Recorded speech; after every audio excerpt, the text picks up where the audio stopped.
I knew something was off the second I stepped into the lobby and the receptionist wouldn't meet my eyes. And I mean, wouldn't like her pupils were magnetically glued to a crack in the marble floor. I hadn't even set my purse down when an Outlook ping hit my phone. Urgent performance review, 9:15 a.m., Conf RM 9B. Subject line all caps, no body, no signature. Cute. Let me set the stage here. I had just wrapped 12 consecutive quarters of growth. 12. We landed the Sterling account 3 weeks prior, projected $28 million in revenue over the next 3 years. I built that deal from a damn napkin sketch on a United flight. But now suddenly I'm getting ghost texted into a last-minute meeting like I'm about to be scolded for stealing someone's yogurt. When you've worked in finance this long, you develop a sixth sense, a psychic tickle in your spine when the vultures start circling and my spine was screaming. Linda's door was cracked when I passed it. She was whispering to someone with that fake sympathy lilt she uses when she fires interns. The same one she used when she told Amy from accounting that her role had evolved beyond her scope. Which is corporate for, we gave your job to a 22-year-old with a ring light and a stepdad on the board. Anyway, I took the long way to the meeting room. Not out of fear, just strategy. Gave myself time to breathe, scan the halls, and clock who was avoiding me. A few guilty heads turned. One guy I'd mentored for 5 years literally ducked into the copy room, and that's when I knew it was happening. I slipped into my office and opened the locked drawer, my original contract. 8 pages of legalese, 3 of which I'd renegotiated after Q4 last year. I flipped to clause 11C. Read it, reread it, ran my finger over the initials. Linda's, Marcus's, mine. It was still there, my parachute, my kill switch, my insurance against exactly the kind of amateur hour screw job I was about to walk into. I folded the papers, slid them into my leather portfolio and stood up, adjusted my jacket, smiled into the mirror just once, then walked out. Now, if you've made it this far, you're even remotely curious about how this all backfired for them in the most expensive, public, gloriously irreversible way, go ahead and hit that subscribe button, maybe even drop a like. It keeps the stories rolling, and honestly, watching their downfall again in 4K deserves a little applause. Don't you think? Back in the hallway, I passed the mural the CEO had commissioned after our Series D funding closed, a grotesque backlit monstrosity of innovation. Funny, he never included the women who actually closed the deal, just a bunch of stock photo models in VR goggles. When I got to conference room 9B, the blinds were already drawn. Linda was inside sitting stiffly with 2 HR reps who looked like they just dry swallowed thumbtacks. Not a laptop in sight. No water, no printed reports, no performance discussion to be had. Just the guillotine waiting for its cue. Elena, Linda said, with this grimace that was trying to pass as empathy. Thanks for joining on such short notice. Of course, I said. I always make time for my team. Nobody smiled. She gestured to the chair. I didn't sit. There was a paper in front of her, 1 sheet typed. I bet my termination notice. Linda cleared her throat like she was about to announce my dog had died. So I'll just get right to it. We're restructuring, and unfortunately, your position is being eliminated effective immediately. This decision is final and has been approved by leadership. Leadership. She meant Marcus, who hadn't even bothered to show his boyish, Botoxed face.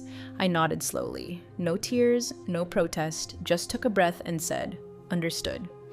Linda blinked, surprised. Maybe she expected a meltdown, a scream, maybe even a beg. Poor thing, she didn't know me at all. "I'll need your badge," she added almost apologetically. I handed it over, smiled of course, and just like that, I was no longer an executive at Meridian Capital. Except that wasn't true, not yet. Because what Linda didn't realize, what none of them did, is that firing me one day before my bonus vested didn't save the money. It triggered a clause, Clause 11C, which meant they didn't just owe me $4 million. They owed me double plus damages, but they'd find that out soon enough. I left conference room 9B like I was headed to lunch. Calm, collected, like the pink slip in my hand was just a damn planner receipt. Linda stayed behind, probably sweating through her blazer, praying I wouldn't make a scene. HR didn't even follow me. They just sat there like mannequins in a discount suit showroom, waiting for their next restructure. I passed my office and didn't even glance at it. They'd box my things for me, or they'd toss them in the supply closet and pretend they never knew I was here. That's how this game works. You don't build empires, you get rented by them, then discarded the second your value outpaces your obedience. But what Linda, and Marcus especially, never understood was that I never played by their rules. I just let them think I did. Instead of heading for the elevators down to the parking garage, I swiped into the executive lift and punched the button for floor 52, legal and compliance. I'd spent enough time up there during the Sterling deal to know who still had a soul behind their NDA stamped eyes. The receptionist barely looked up until I dropped my leather folder onto her desk. "Tell Julian Vance I'm here," I said. She blinked. "Do you have an appointment?" "I just got fired," I said with a smile. "He'll want to see me."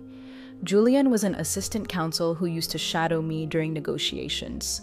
Smart guy, sharp, once asked me if he should go private sector or stay and rot in corporate.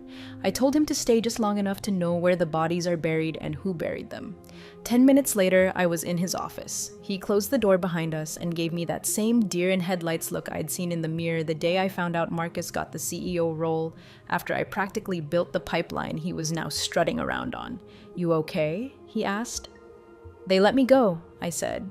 Effective immediately. No cause cited, no serence beyond standard, no mention of the incentive clause. His brow furrowed. "Which clause?" I opened the folder, flipped to the page, Miitsu, and handed it to him. Clause 11C, paragraph 3, subsection A. He scanned it once, then again slower. His face didn't change, but his eyes sharpened like a camera coming into focus. "Did you add this during your Q4 renegotiation?" They initialed every page. Marcus even asked what the multiplier line meant. I told him it was to cover transitional risk if I left. He shrugged. Julian sat back in his chair. "Elena, this clause is airtight. If they fired you within 24 hours of vesting, they owe you the full bonus plus 50% of your final year's base plus damages if contested in arbitration." "Correct," I said. And it wasn't just Marcus. Linda knew. She signed the implementation memo last December. I have the PDF with her metadata on the drive. Timestamped, notarized, backed up, 3 copies. Julian let out a soft, horrified laugh. "They thought they could short-circuit the payout by axing you a day early. They think termination voids obligation, but the clause activates because of the termination. This is going to melt faces upstairs," he muttered. "I'm not here for revenge," I said. "I'm here for enforcement." He nodded slowly. "You want this escalated to lead counsel?" "I'd prefer if it came from you. At first, quietly. You've got relationships I don't, and I'd rather the collapse happen from the inside out, not some LinkedIn spectacle." Julian didn't say much after that, just took a photo of the page, scanned my folder, and emailed himself the annotated packet. As I stood to leave, I said, "Don't worry about being on the wrong side of this. The wrong side was the one that thought I'd roll over." Outside his office, I didn't head to the garage, not yet. I needed to make one more stop. I passed by the pantry on 43, saw 2 interns whispering over iced coffees, eyes wide like they'd seen a ghost. Word travels fast when the queen gets guillotined. Back in the elevator, I looked at my reflection in the steel, smoothed my hair, adjusted my collar, took a breath. They thought they'd buried me, but I wasn't dead. I was loaded, armed with paper and their signatures. And in less than 24 hours, those signatures were going to cost them more than they ever made pretending to be smarter than me. Legal floor always smelled like printer toner and burnt ambition, like dreams laminated and filed away next to compliance manuals nobody reads until they're subpoenaed. I walked past the framed photos of past general counsels, all square-jawed men with glassy eyes and $1,000 suits, and found Maya sitting exactly where I hoped she'd be, hunched over her monitor in a cubicle too small for the amount of institutional knowledge she carried. Maya was the type who remembered everything: case law, birthdays, the name of my cat. She was also the first intern I ever mentored, back when she still used sticky notes instead of citation software and believed HR actually protected employees. Now 5 years in, she knew better, and I was about to give her a front row seat to exactly why. She looked up startled. "Elena, what didn't I just hear?" "You did," I said, handing her the folder.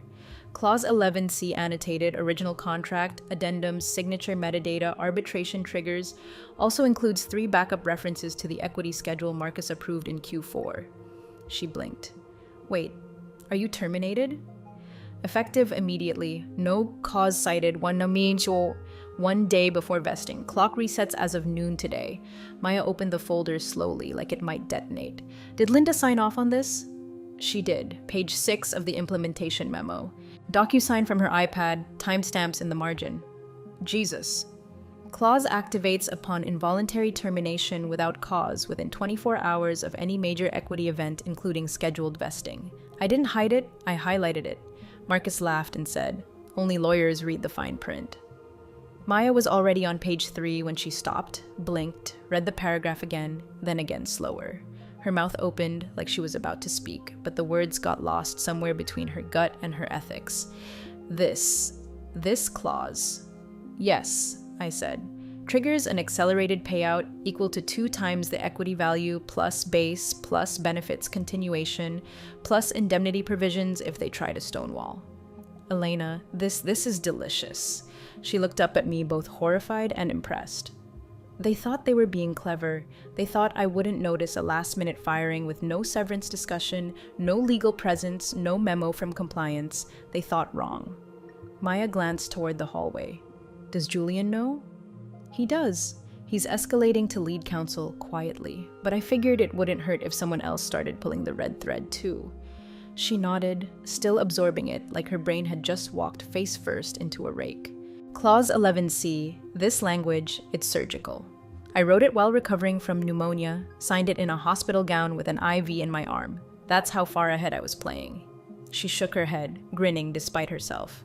Might want to run this up the ladder, she said, holding the folder like it was radioactive. I leaned in a little closer. Maya, this is one of those moments that defines you. You can flag it and pretend it's someone else's problem, or you can own it. Be the one who saw the fire coming in, sounded the alarm. She didn't speak, but I saw the resolve slide into her posture like a metal rod. I'll take it to Celeste, she said, right now. Good. As I turned to leave, she asked, what if they try to bury it? They can try, I said, but it's already backed up in 3 places with timestamps. 1 copy in Julian's hands, 1 in my personal legal archive, and 1... I pause in a drive labeled Marcus's gift basket that automatically emails the full packet to the board if anyone modifies my employment record without a matching clause tag. Maya's jaw dropped. Are you serious? I smiled. They like to pretend I'm a file folder in heels. I let them. It's amazing what you can build in the dark if no one bothers to watch you closely. I walked out of legal like I owned the floor. Not a single person stopped me. Not one raised a hand or asked where I was going. That's the thing about quiet exits. People assume you've accepted defeat. But that morning, I wasn't leaving the building broken. I was leaving it booby-trapped, and someone had just tripped the wire. Linda stormed into the HR war room like she was auditioning for a panic attack. Red-faced, rapid blinking, already sweating through the silk lining of her blazer. She didn't even shut the door behind her, just slammed her laptop on the table and barked, "We need documentation now." Across the table, Brenda from HR blinked like a turtle yanked from a pond. Documentation of what, exactly? Elena's termination, something that shows we had just cause. A waiver, a write-up, an incident log, anything. Brenda typed with 2 fingers, scrolling through an empty folder like it might magically populate with HR miracles. Linda, she's never even had a formal warning or a verbal coaching note. She's clean. Linda threw her hands up. There has to be something. She's building a case. She walked out of here way too calm, and now legal is... She stopped herself. Brenda's brow furrowed. Legal is what? Never mind, Linda snapped. Just keep looking. Downstairs in compliance, a quiet alarm had already started to ring. Maya had passed the folder to Celeste, the board's lead counsel, who read it once, turned the color of skim milk, and requested a discreet but immediate review of Elena's employment history, contract amendments, and compensation triggers. Meanwhile, Linda was now dialing extensions like her career depended on it, which incidentally it did. Kevin, it's Linda, she said into her phone. I need all the emails tied to Elena's Q4 renegotiation.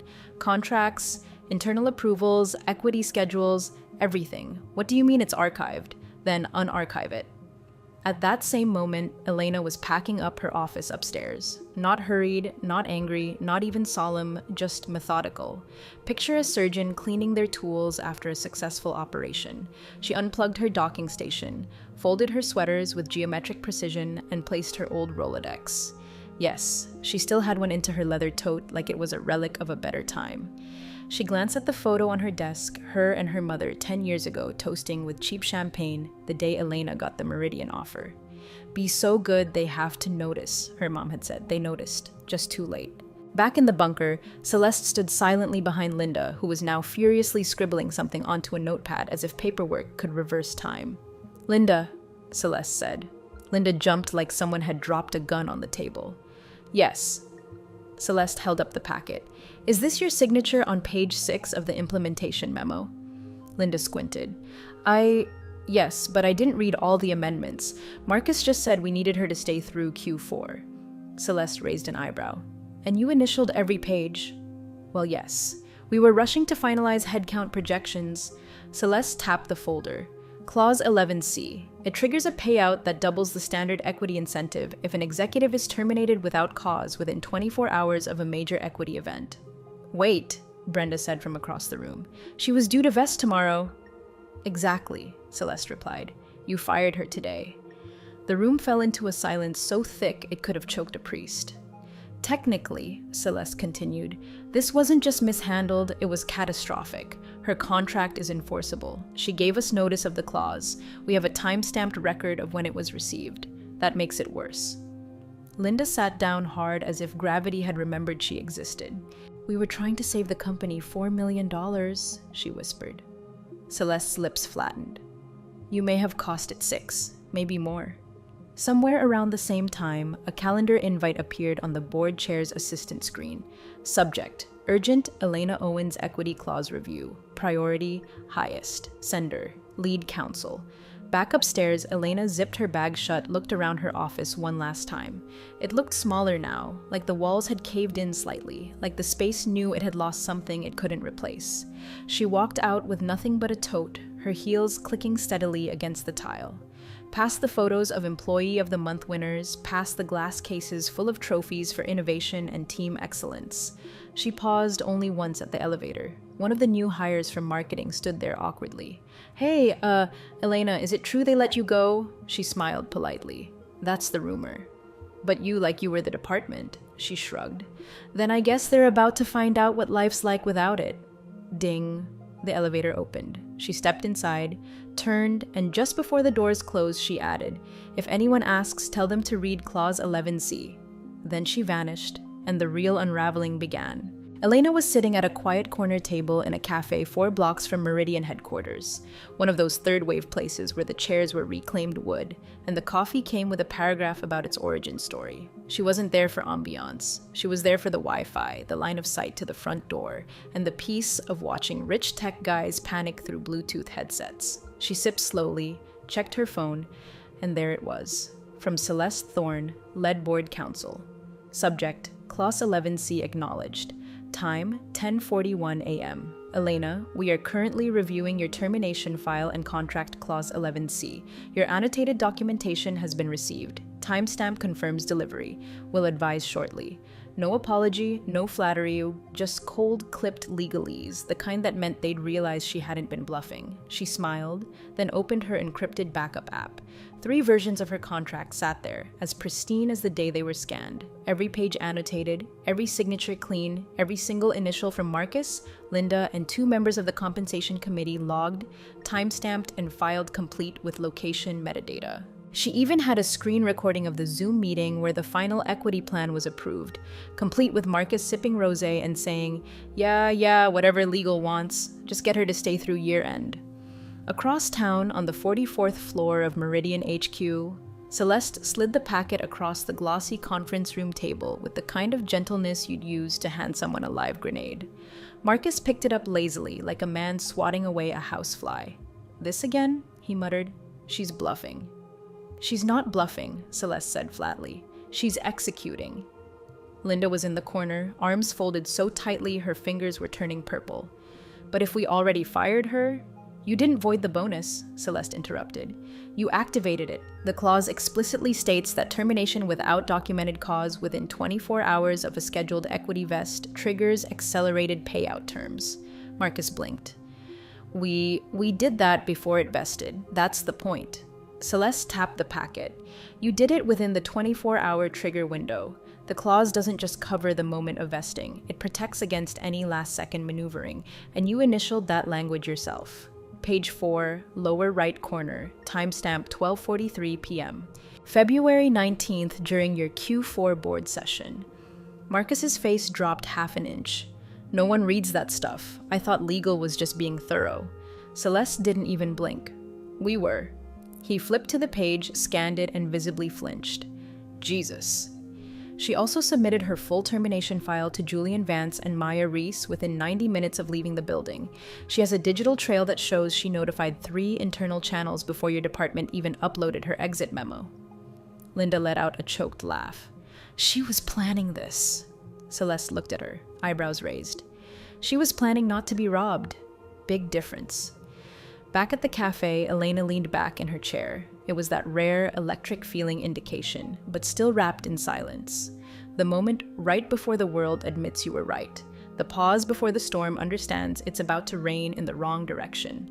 Her phone buzzed again. From Maya Reese. Subject: FYI clause language circulating. Time: 11:07 a.m. Celeste has forwarded your clause file to the Compensation Committee and External Counsel.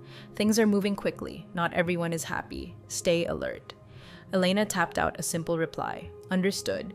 Let me know if they attempt to amend anything retroactively. I have version history on every doc. Then she closed her email, opened a crossword puzzle app, got to work on a 7-letter word for poetic justice. Inside Meridian, Marcus was pacing now. So what's the damage? Celeste flipped through her notes. Standard payout was $4 million. Clause 11C adds a multiplier based on remaining unvested equity, plus a penalty for premature termination without cause, plus damages if she seeks arbitration. Ballpark it, he snapped. 6.5, she said, eyes cold, assuming she doesn't push for more. Marcus turned to Linda. You said this would save us money. Linda's voice was barely above a whisper. It was supposed to. They sat in silence. Then Marcus muttered, Fine. Offer her a severance package, something clean, half of it NDA, whatever it takes. Celeste didn't move. She already turned it down. What do you mean? She never asked for a settlement, Celeste said. She didn't even ask for mediation. She just submitted the clause, the timestamps, and the chain of signatures. Linda swallowed hard. Then what the hell does she want? And that was the question, wasn't it? Because Elena hadn't asked for anything, which meant she already knew she didn't have to. The door to conference room Meridian slammed shut like a coffin lid. Inside, the temperature dropped 10 degrees and not from the air conditioning. Celeste Thorne, the company's lead counsel, stood at the head of the table, eyes sharp, jaw locked. She wasn't wearing her usual courtroom smile or corporate charm lipstick. She was wearing war paint, subtle but unmistakable. Marcus, Linda, and the full compensation committee were already seated, water untouched, notepads unopened. The silence was thick enough to stir with a fork.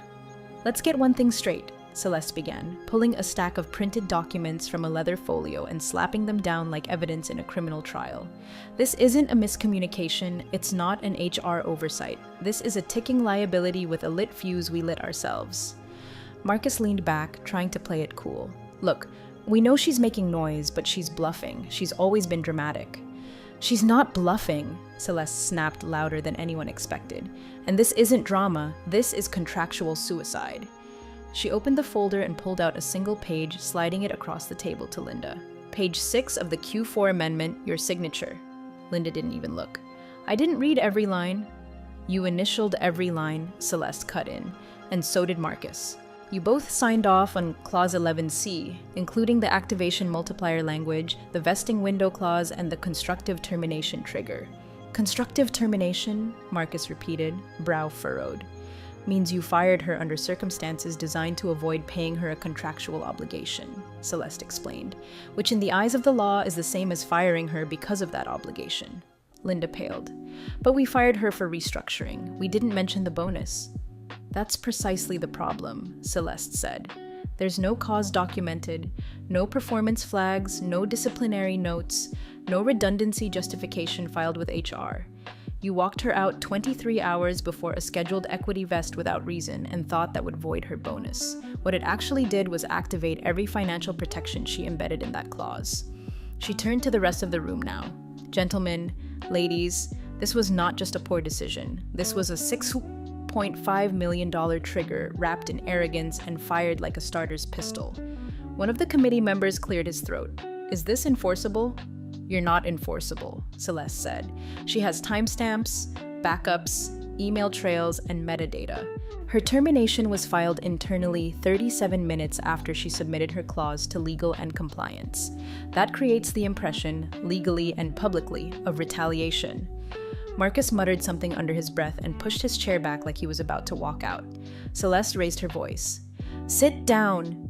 He froze. He'd never heard her speak to him like that before. Celeste walked slowly to the touch screen at the head of the table, tapped in a command, and brought up a document on the 80-inch display. The original equity agreement, scanned, digitally signed. She zoomed in. Clause 11C. In the event of involuntary or constructive termination within 24 hours preceding a scheduled equity vesting event, the subject shall be entitled to full vesting acceleration, immediate payout at current market value, and additional compensation calculated at 1.5 times base salary. Arbitration shall be waived at the employee's sole discretion. A silence fell so loud it roared. "Who the hell approved that clause?" someone whispered. Celeste tapped again. A signature line filled the screen. Board Chair Harrison Sterling. The room let out a collective groan. Marcus's eyes went wide. "Wait, Harrison signed that?" "He did," Celeste said. "Back in 2019, before we'd closed Series B. Elena wrote the clause as retention insurance. Harrison agreed it was fair given her role in structuring our early compliance infrastructure. It sat untouched for 3 years, and now it's about to cost us the GDP of a small nation." Linda, barely above a whisper, "Why didn't we catch it?" Celeste's voice dropped to a deadly calm. "Because you never read the fine print. You were too focused on headlines and handshakes. Meanwhile, Elena was writing her escape plan in plain sight, in ink with your initials." The committee shifted uneasily. Someone finally dared to ask, "Is there a fix?" Celeste shook her head. "No clean one. If we try to settle now, it'll signal guilt. If we go to court, we'll lose. If we stall, she can escalate to the board. If we try to retroactively justify the firing, she's got version control data on every document, including yours, Marcus, locked in her personal legal archive. She's been 10 steps ahead since the moment she handed you her badge." Marcus slumped back in his chair. "What does she want?" Celeste stared at him. "She doesn't want anything. That's the part you still don't get. She doesn't need anything. She already won." The call came in just after noon while Elena was sitting alone in the rooftop garden of her condo building. Her phone buzzed once, then again. She didn't recognize the number. She knew who it was before she even touched the screen. There was a specific flavor of corporate panic that only came from the upper echelons, the kind that vibrated through glass and steel and bonus structures. She answered on the second ring, calm as ever. "Elena Owens," she said, sipping her tea. "Elena," the voice said, cool and composed, but just slightly frayed around the edges. "It's Robert Whitmore, from the board." She smiled faintly. Halpern had once offered her a position at a rival firm, directly, discreetly, and with enough zeros to make her pause. He'd always had a decent radar for where the real power lived in a company, and she suspected that's exactly what prompted this call. "Robert," she said warmly, "to what do I owe the pleasure?" "I'll get to it," he said.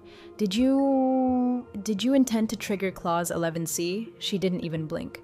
"They terminated me. I just made sure I left a paper trail." A silence, thick and thoughtful. She let it hang. "I've read the clause," he said finally. "The annotations, your timestamps. Frankly, it's one of the cleanest risk shields I've ever seen embedded in an incentive package."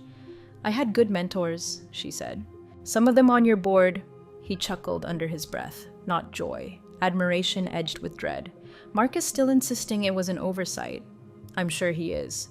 Linda's claiming she never understood the multiplier.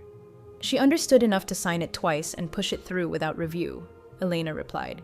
"That memo she sent on December 14th, I flagged the language in bold, underlined.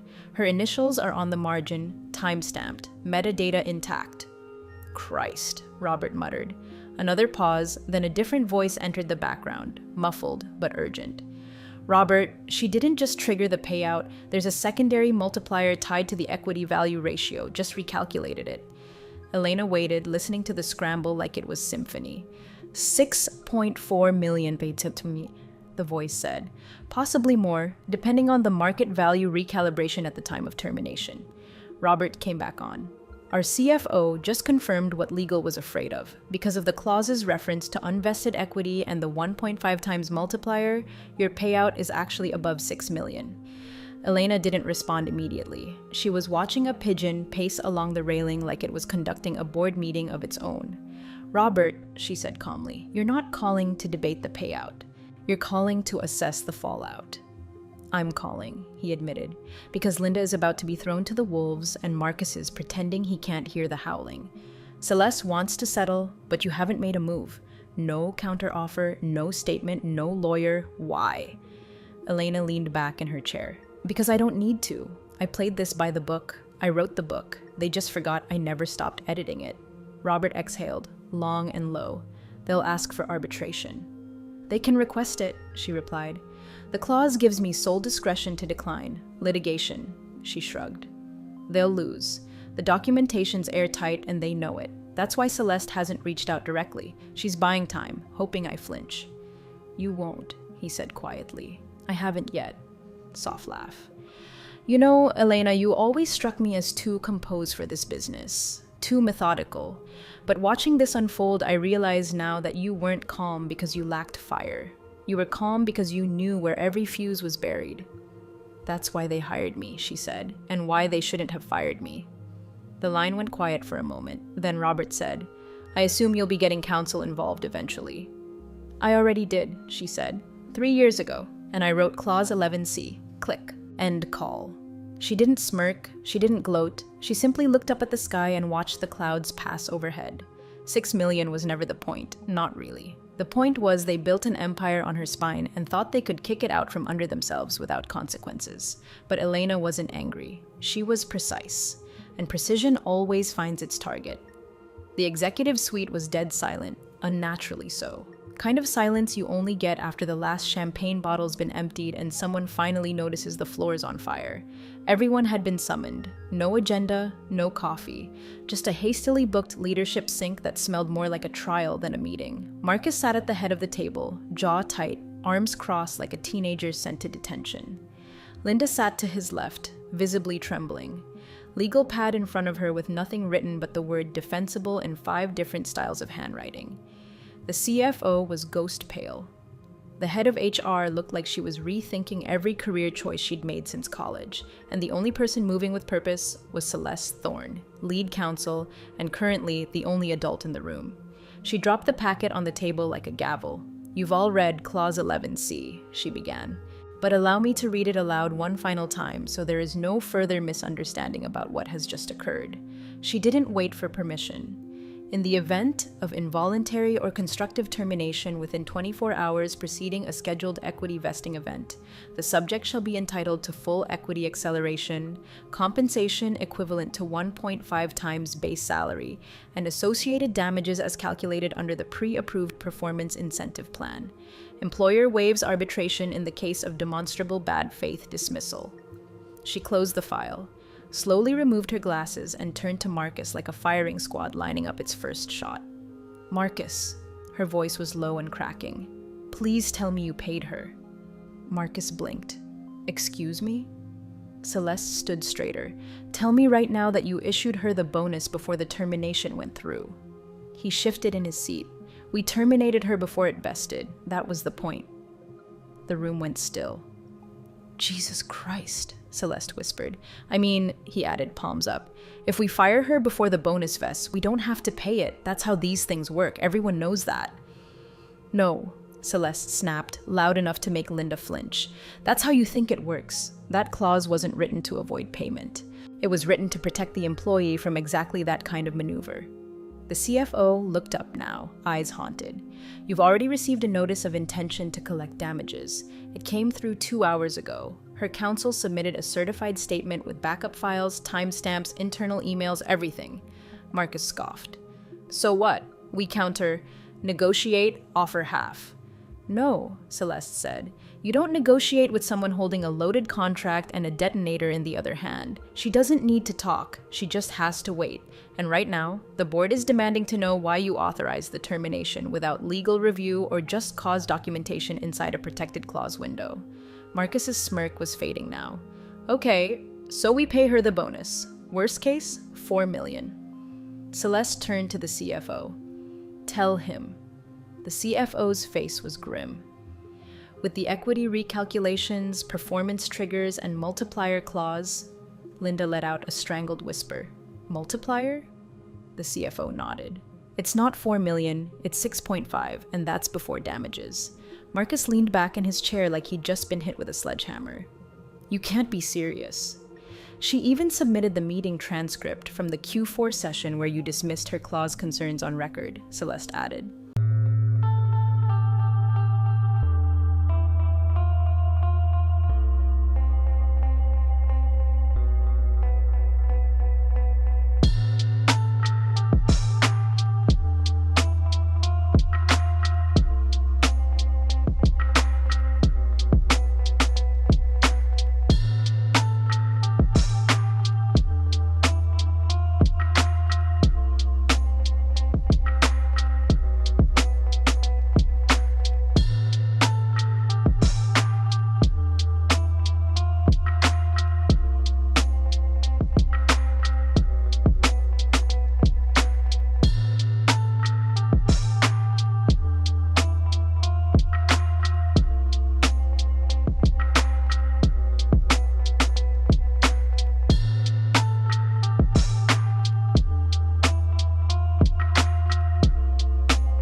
We're talking about a paper trail that might as well be written in blood.